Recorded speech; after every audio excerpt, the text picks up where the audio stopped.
Where's Nosferatu? Who? Prince of Darkness. Nightcrawler, the Bloodsucker. El Vampiro. Mike!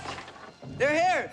You know, there's a couple of ways to approach these films. One is you can attack it straight on as a horror film, but now change those words from horror to mystery, suspense, thriller.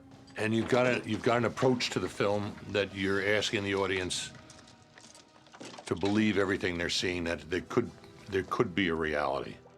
Or you attack it that it's that much bigger than life. And if it's that much bigger than life, and you still want to make it scary, but you still want to relate to the people, the best way to do that is find a little bit of sense of humor in it. Because then you've broken down a barrier. People kind of like those people.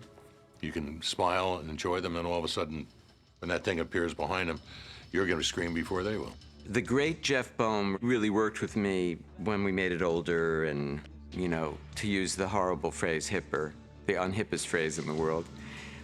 But there was some humor in it, mostly from the Frog Brothers. We're dedicated to a higher purpose. We're fighters for truth, justice, and the American way. Right. A lot of the humor in the movie we made up on the spot. The studio was really not prepared for that. So one of the biggest problems with making the film was that Mark Canton, who was president of the studio, kept coming to see me and saying, you know, the CEOs want to know, are you making a horror movie or a comedy? And I would say, go back and tell them yes. And then he would come back and say, but they don't think those two genres will work together. That you can either scare people or you can make people laugh, but you can't do it together. So then I would say, go back and tell them to pray. So I think he was really afraid I was going to be replaced. You're creature of the night, Michael. Just like out of a comic book. You're a vampire, Michael. My own brother, a goddamn shit-sucking vampire. Oh, you wait till Mom finds out, buddy. If somebody asks you, is it a comedy or is it a drama or is it, I mean, what are you going to tell them? Yeah, you're right. Well, what do you mean I'm right? Yeah, you're right. What you just said, no, I asked a question. Oh, I thought it was a positive statement. Oh, no, it's a question. What would you say that as a positive statement? Yeah, it's a comedy. It's a, hey, right, you got it. What are you going to do? You're not going to get into an argument with them and try to, if they don't understand it, wait till the movie comes out. You may never work again, but you got to go by your own convictions. I thought it was the way to do it. I thought it also gave the audience entertainment so that it wasn't just all horror, horror, horror, they're vampires. They're awesome monster masters. The meanest, the baddest.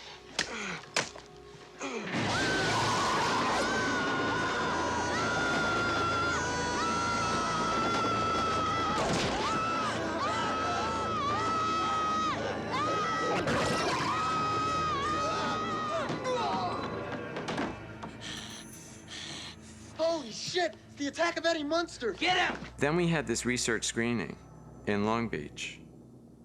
The first one, 750 people. When I got there were 750 people online.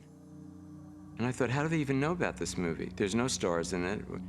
In those days, you didn't have a whole internet life going on before you made a movie. And that research screening, I'll never forget as long as I live. It was like a rock concert. I mean, it rocked the house. And there was this bunch of surf punks in the third or fourth row. They got so excited at one section, they ripped their seats. They ripped the upholstery out of their seats and started throwing the stuffing around. Just so you know, if you try to stop us or vamp out in any way, then I'll stake you without even thinking twice about it. Chill out, Edgar. It was great.